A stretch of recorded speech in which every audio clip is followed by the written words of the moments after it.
soir, les nouvelles cibles d'immigration du gouvernement Trudeau. Le Québec est-il condamné à voir son poids démographique diminuer drastiquement? Le député du Bloc québécois, Alexis Brunel-Duceppe, répond à nos questions. 1,5 million de nouveaux arrivants en 2025. Le Canada a-t-il la capacité d'accueillir autant d'immigrants? L'avis de la politologue Mireille Paquet.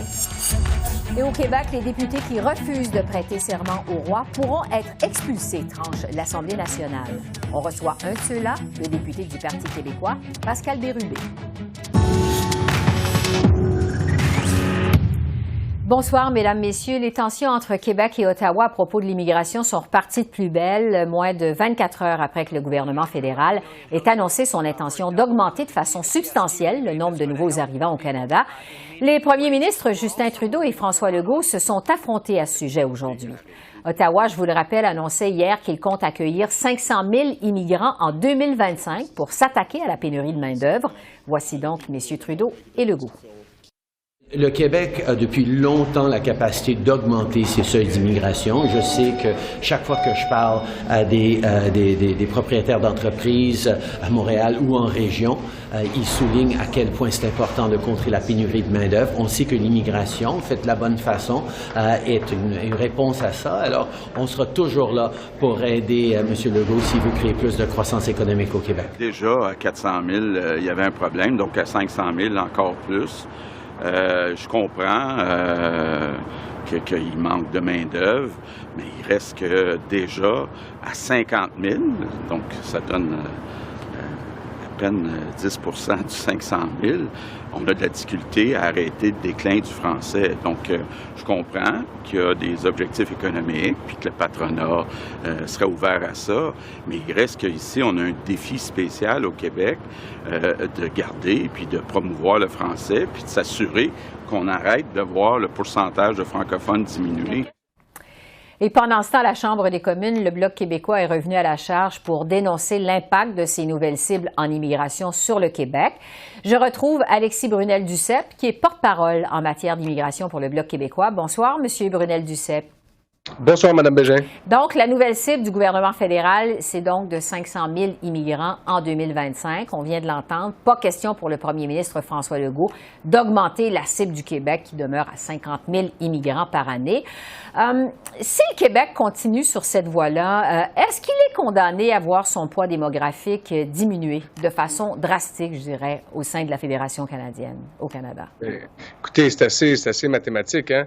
Là, les chiffres parlent d'eux-mêmes. Si, évidemment, on accepte 500 000 nouveaux arrivants par année et qu'il y en a seulement 10 % qui s'en viennent au Québec, effectivement, le poids démographique du Québec va décliner, ainsi que peut-être son poids politique, ce qui est une chose extrêmement dangereuse pour tous les Québécois qui forment une nation. Et ça a été reconnu même par le gouvernement fédéral, là, que le Québec est une nation. Donc, effectivement, ça nous énerve un petit peu là, de voir ça aller, surtout que là, aujourd'hui, en plus, M. Trudeau a voulu se mêler des cibles de Québec, ce qui est pas du tout dans son champ de compétences, première des choses. Mais la deuxième des choses, IRCC est d'abord et avant tout un ministère dysfonctionnel. On a 1,8 million à l'heure actuelle de dossiers qui sont en retard. Et là, on nous dit qu'on veut rajouter 500 000 nouveaux arrivants par année. Écoutez, là, je pense que c'est mettre la charrue devant les bœufs. Déjà, il faudrait régler les problèmes dysfonctionnels de structure au sein même de ce ministère-là et faire attention avec les nouveaux seuils. Ça, c'est la première des choses.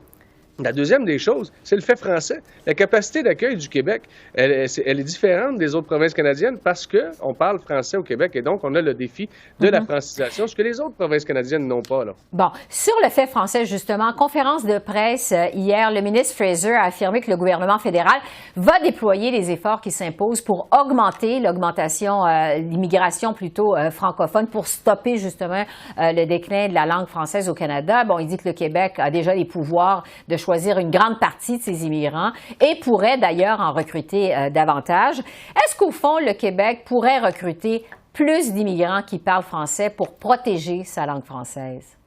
Bien, s'il avait tous les pouvoirs en immigration, bien entendu, mais le fédéral est dogmatique, idéologique là-dedans, et jamais Justin Trudeau acceptera de donner le plus de pouvoir en immigration au Québec. On l'a vu, c'est toujours une fin de non-recevoir maintenant. Pour ce qui est des cibles qui ont été annoncées hier par le ministre Fraser, là, pardonnez-moi, Mme Bégin, mais le fédéral a des cibles en matière d'immigration francophone hors Québec là, depuis 2004. Et depuis 2004, savez-vous combien de fois on a atteint la cible, Mme Bégin? 0.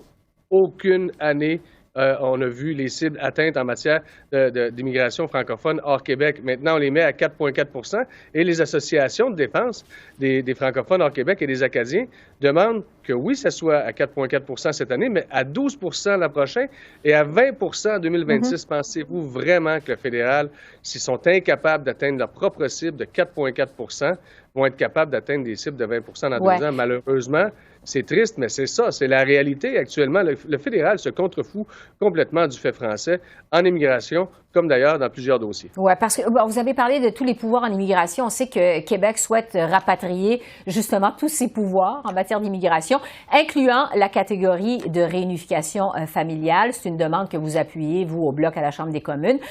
Quand on sait que cette catégorie, finalement, ça représente seulement une faible part des immigrants au Québec, est-ce que vous pensez que ça viendrait changer vraiment quelque chose? Il n'y a pas juste cette catégorie-là qui est demandée par Québec. Il y a aussi, entre autres, le programme des travailleurs étrangers temporaires. Présentement, là, pour les entreprises québécoises, c'est l'horreur, la paperasse à IRCC d'essayer de faire venir des gens chez nous pour nous aider. On nous parle de pénurie de main-d'œuvre au gouvernement canadien. Là. Là, présentement, là, leur programme, il fonctionne juste pas. Québec demande de rapatrier ce programme-là depuis très longtemps et Ottawa, toujours, lui répond non.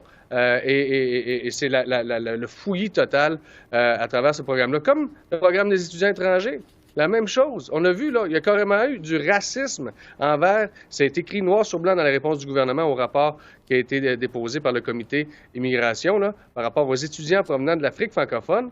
Le gouvernement a admis qu'il y avait du racisme au sein même du IRCC qui faisait en sorte qu'il y avait une inéquité entre les étudiants francophones africains et les autres étudiants étrangers qui viennent étudier au Québec et au Canada. Franchement, où on est là, M. Trudeau nous fait la morale à chaque fois, se drape dans une espèce de voile de la vertu, là. Et à chaque fois, ce qu'on voit finalement, c'est que c'est bien beau pour l'image, là, mais en termes de résultats, c'est tout le temps 0 puis une barre. Bon. Ça commence à être fatigant, là.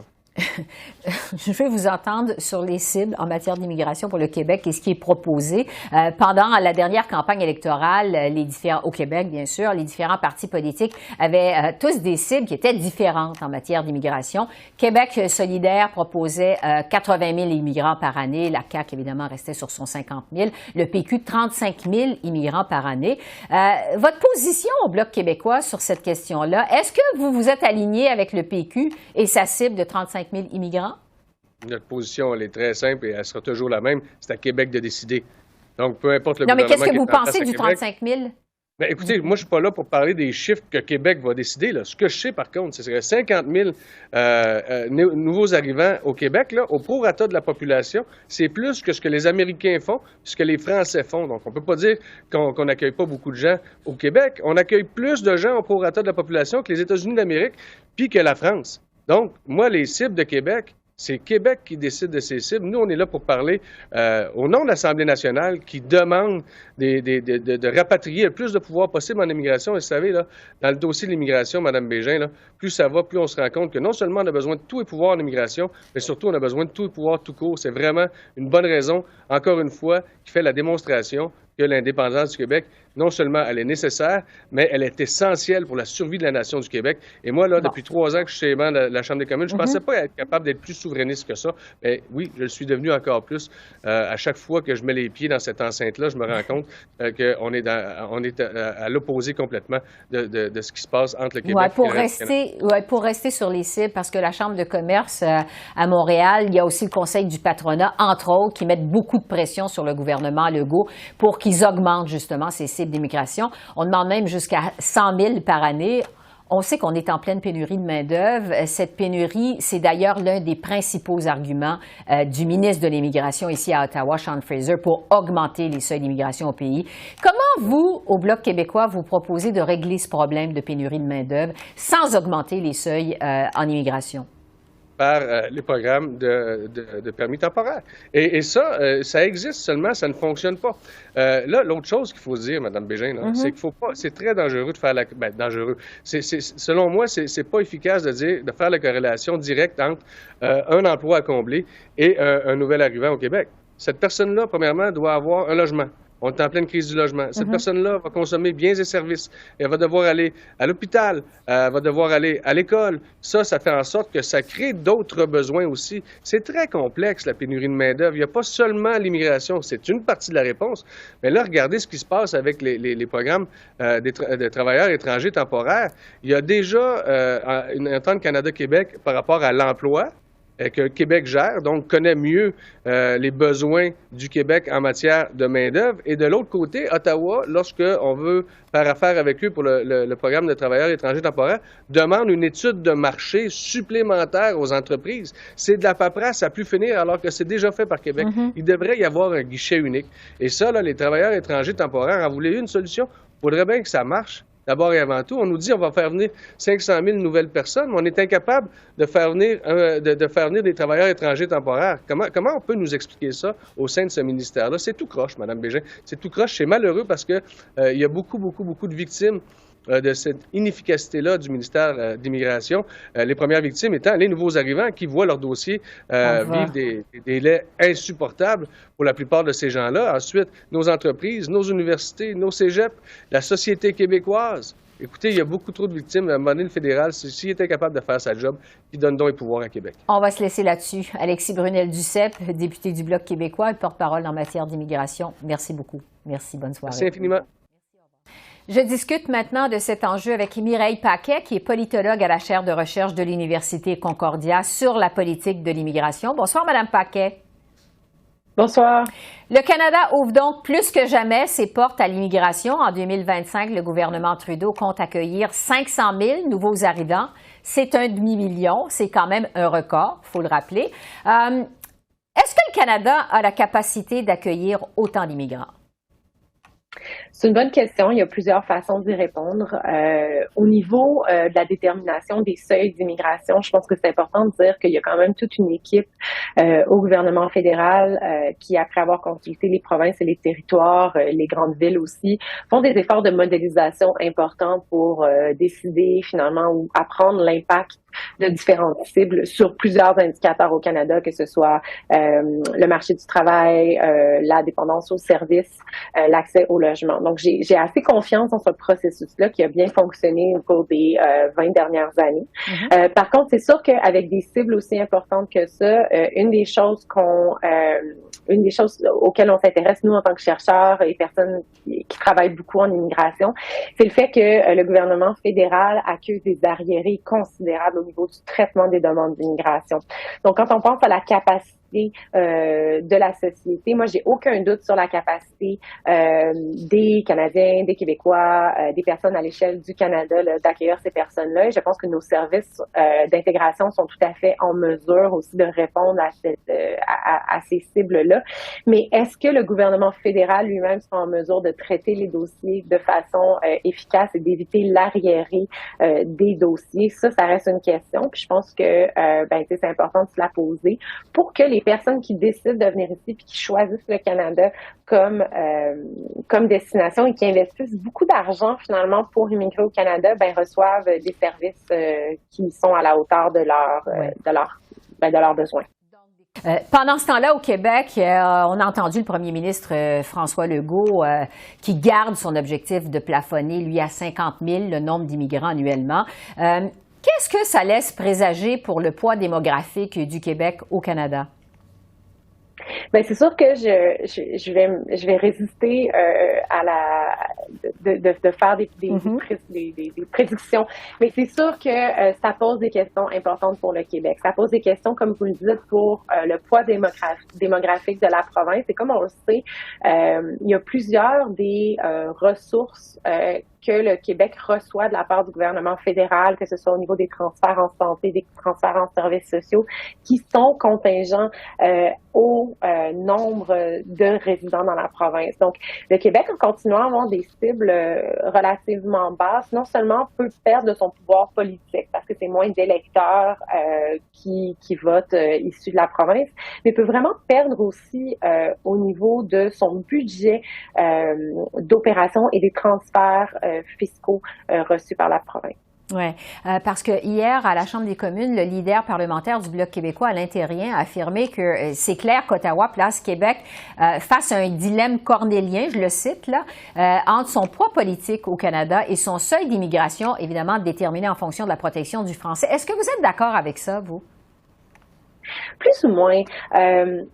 Vous savez, le Québec a par le passé augmenté aussi ses seuils et le Québec a été très bon par le passé aussi pour développer des réponses innovantes dans le domaine de l'intégration linguistique. Donc, il n'y a rien qui dit que l'immigration internationale doit nécessairement être un frein à la survie du français au Québec. Mm-hmm. Il y a des décisions politiques qui ont été prises dans les dernières années qui ont peut-être eu un effet sur la propensité des immigrants à s'intégrer, mais quoique il y a plusieurs chercheurs qui démontrent aussi que le recul du français, surtout à Montréal, c'est pas une fonction de l'immigration, mais c'est une fonction de plusieurs autres forces. Ouais. Donc, je pense qu'il faut peut-être un peu se questionner sur cette idée-là de choix cornélien.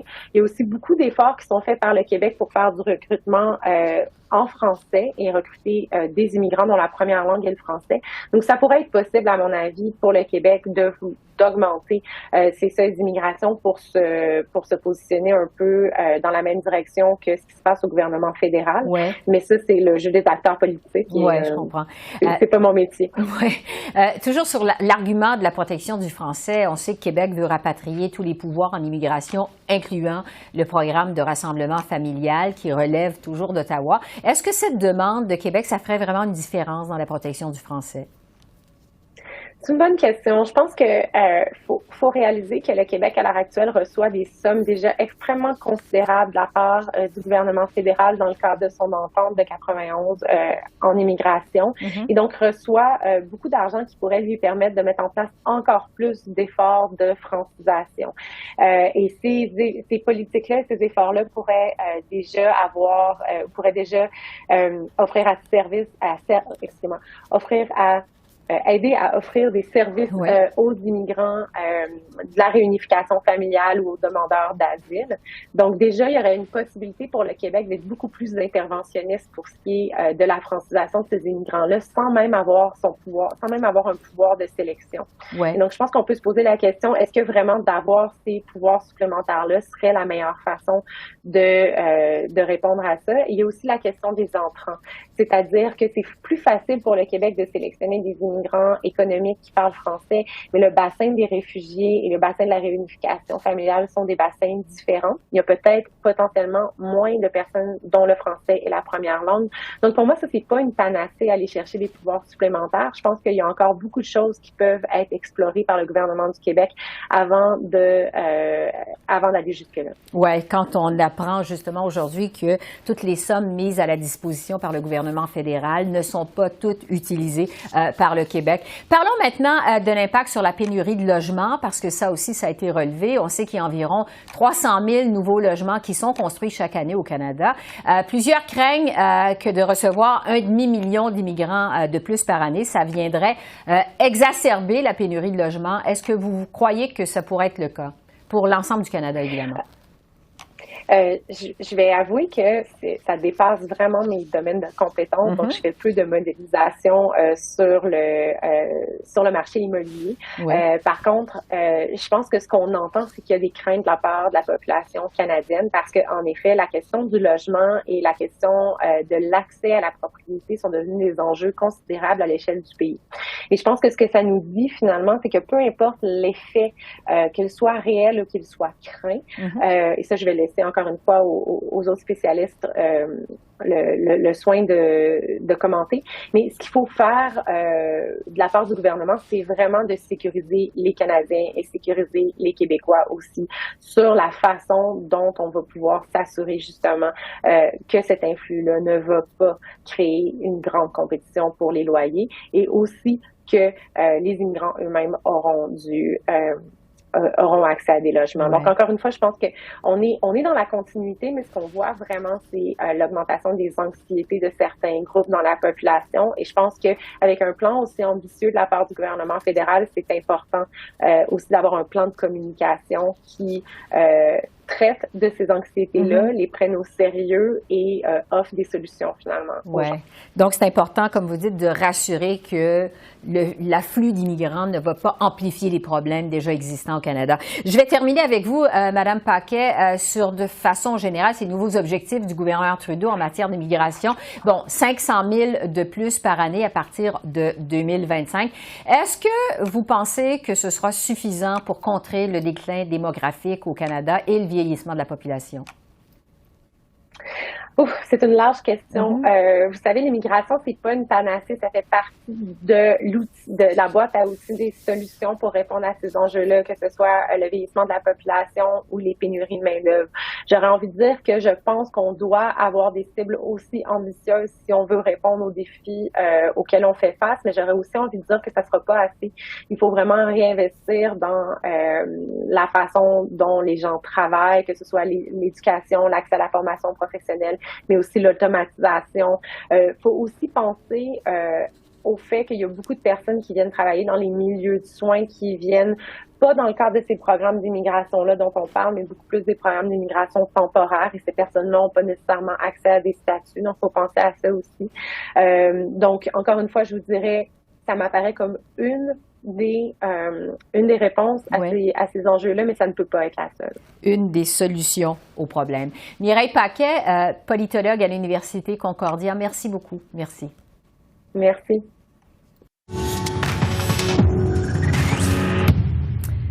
Au Québec, le président de l'Assemblée nationale a finalement tranché. Les députés de Québec solidaire et du Parti québécois qui n'ont pas prêté serment au roi Charles III pourront être expulsés du Salon Bleu au Parlement. Au total, il y a 14 députés sur les 125 que compte l'Assemblée nationale qui n'ont pas prêté allégeance à la monarchie britannique au moment d'être assermentés il y a 2 semaines.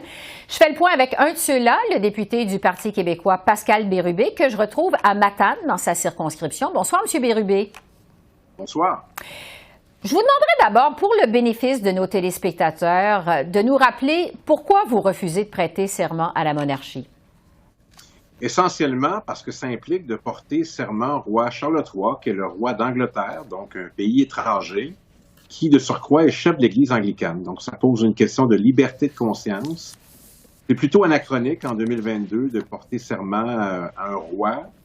Et puis aussi, c'est un rappel du lien colonial entre la couronne britannique et le Québec et le Canada. Donc, tout ça n'est pas nécessaire en 2022. Et il nous apparaît que le seul serment qui devrait être valide, c'est celui au peuple québécois, parce que de toute façon, qui nous permet de siéger à l'Assemblée nationale, c'est le peuple québécois, c'est les citoyens de nos circonscriptions. Alors, en ce sens, c'est quelque chose qu'on parle depuis des années au Québec, mais je pense qu'il veut mettre fin. Justement, parce que vous êtes député à l'Assemblée nationale vous-même depuis 2007, vous avez déjà prêté serment à la reine Élisabeth II dans le passé, et ce, à plus qu'une reprise.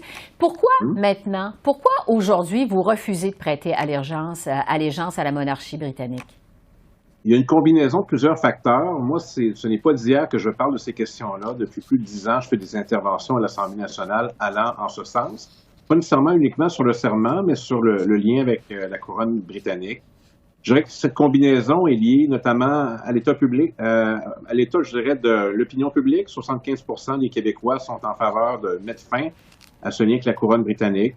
Il y a aussi une volonté très ferme du nouveau chef du Parti québécois, Paul Saint-Pierre Plamondon, d'y mettre fin. C'était un de ses engagements de la campagne électorale, mais bien avant ça aussi. Les 3 députés du Parti québécois, bien évidemment, je vous ai parlé du fait que je ne suis pas tellement monarchiste, mais ajoutons le fait que Joël Arsenault, le député des Îles-de-la-Madeleine, est d'origine acadienne, et on connaît bien le rôle funeste que jouait la couronne britannique dans la déportation des Acadiens. Donc, ça touche une corde sensible aussi. Bon. Vous parlez, Pascal Bérubé, de l'opinion publique. On sait qu'on est en pleine crise de l'inflation, que plusieurs en arrachent à cause de la hausse du coût de la vie. J'ai entendu l'argument que, les priorités sont ailleurs. Est-ce que votre combat, c'est vraiment une priorité, justement, pour les Québécois à ce stade-ci? Non, ce n'est pas une priorité, mais c'est pas parce qu'on en parle que c'est une priorité. Évidemment, dans les derniers jours, on a parlé de santé, on a parlé de transport, on a parlé d'immigration et d'inflation, mais c'est pas là-dessus qu'on nous invite en priorité. Alors, je ne blâme personne. Lorsqu'on me demande de commenter, je le fais de bon cœur. Mais c'est un enjeu important parce que dans une vie, prêter serment, c'est pas une même chose. Il y a plusieurs professions qui demandent un serment. Ça a quelque chose de solennel, puis ça guide nos actions. Pour un député, c'est la même chose. Si le premier geste qu'on doit poser, on n'y croit pas. À tout le moins, si on laissait la chance aux gens de choisir entre un serment au roi ou un serment au peuple du Québec, on réglerait cette question-là une fois pour toutes. Et j'ajouterais qu'on a plusieurs débats sur la laïcité au Québec au cours des dernières années. Demeure ce symbole. Je veux encore une fois le rappeler.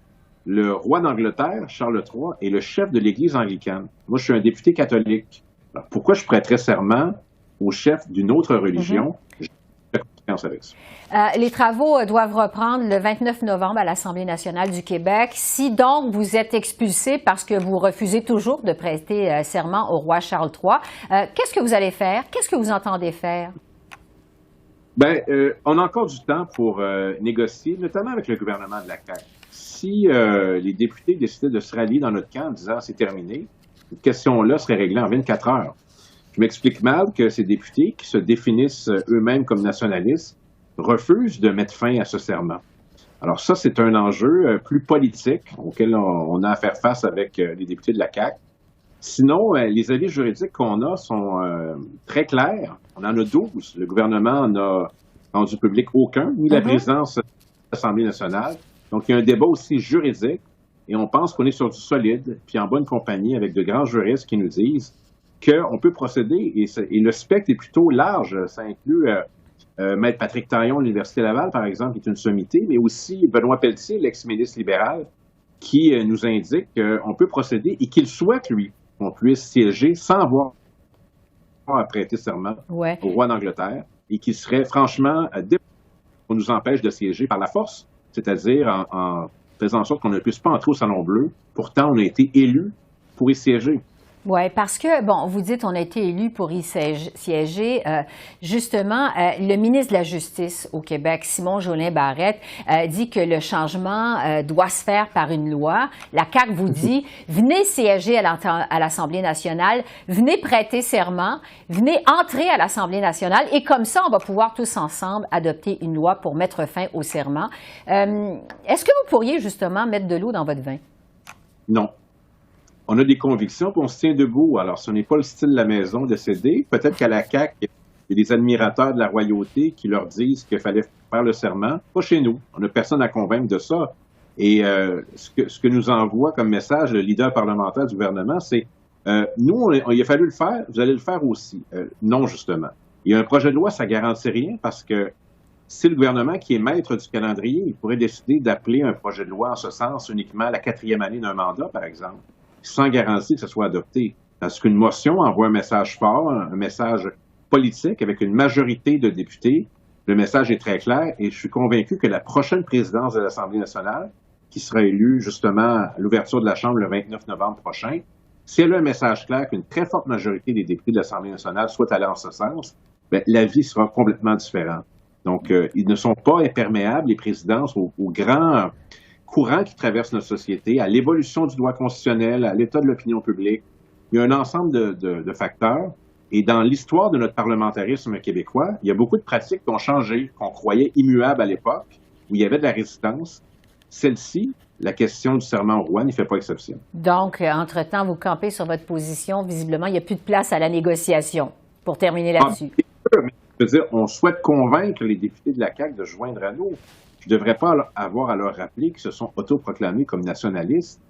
Lorsqu'on en a parlé au cours des 4 dernières années, on nous indiquait souvent le moment n'est pas venu, n'est pas propice. Je suggère bien humblement que c'est pas mal maintenant que ça se passe et qu'il ne serait pas prématuré pour les députés de la CAQ de joindre à nous sur cette question-là et de régler une fois pour toutes cette question-là qui, disons-le, pour un député, qu'on soit indépendantiste ou un député même fédéraliste, parce qu'il n'y a rien qui oblige un fédéraliste à être royaliste, mettons fin à cette tradition qui est anachronique et franchement, en ce qui me concerne, humiliante. Donc, peut-être des nouveaux développements d'ici le 29 novembre. Pascal Bérubé, député du Parti québécois, merci beaucoup. Merci. Au revoir. Alors voilà, c'est comme ça qu'on a vu l'essentiel de l'actualité de ce mercredi 2 novembre sur la colline parlementaire à Ottawa. Esther Bégin qui vous remercie d'être à l'antenne de CEPAC, la chaîne d'affaires publiques par câble. Je vous souhaite une excellente fin de soirée et je vous dis à demain. Au revoir.